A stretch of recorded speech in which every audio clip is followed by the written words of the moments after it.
Máme pred sebou ešte 2 vystúpenia a rovno s tým ďalším si príde trošku zareptať a zafrflať Niko!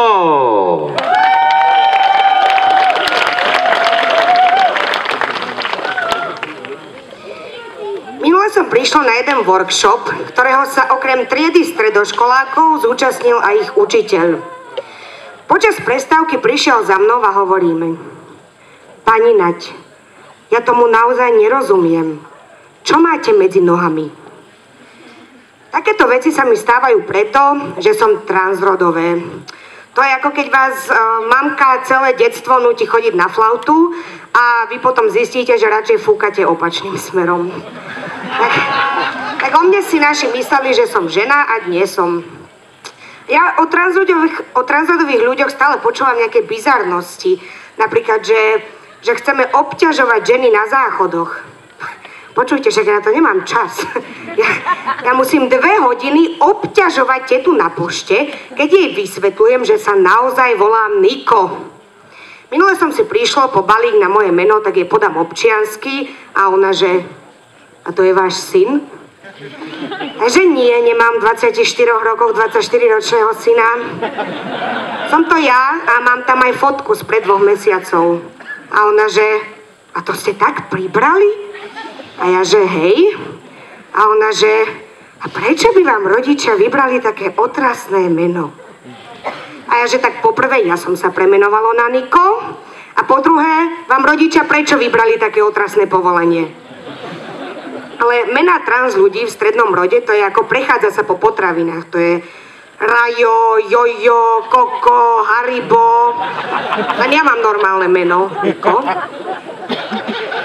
Alebo o trans ľuďoch počúvam, že sa stále pcháme na olympiády.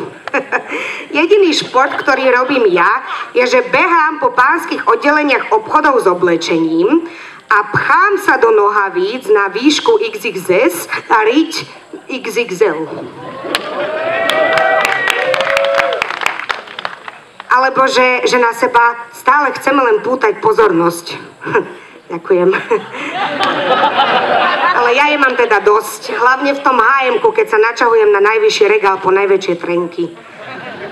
Minule za mnou prišiel kamarát, ktorý mi hovorí, že on sa bojí, že ho budú transrodové ženy zvádzať a on až pri sexe zistí, že majú penis. A ja mu hovorím: kamoško, ty si sa už videl v zrkadle? Veď transrodové ženy sú tak žiadané, že ich porno je najsledovanejšie na Pornhube. A čo si myslíš? Koľko ľudí by si pozrelo tvoje video, jak si honíš? Alebo že sa snažíme presviečať deti, že sú trans. Ja namiesto toho neustále musím vysvetľovať, ako sa používa stredný rod.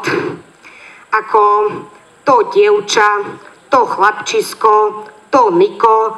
Že ja nie som to ako dláto, ale to ako veličenstvo.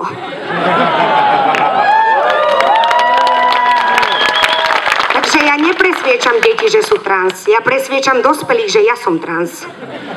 Ale my všetci každého iba o niečom presviečame. Napríklad ženy si lepia prsia na kľúčnú kosť, aby nás presvedčili, že ich majú. Ja si lepím cecky kinetickou páskou dozadu na chrbát, aby som vás presvedčilo, že ich nemám. A tak ako pri ženách vidíte, že ich nemajú, aj pri mne vidíte, že ich mám. A aj muži s ceckami chodia na liposukciu, aby nás presvedčili, že sú muži. A ženy s fúzami si ich holia, aby nás presvedčili, že sú ženy. Ono to znie, že sme všetci trans. Ale nie, kamaráti. Viete, o čo sa všetci snažíme? Hladké telá, jemné vlasy, plné pery. Veď my všetci každého presviečame, že vyzeráme ako 10-roční chlapci. Všetci by sme chceli bezstravostný život tretiaka. Tak nebuďte otravné poštárky.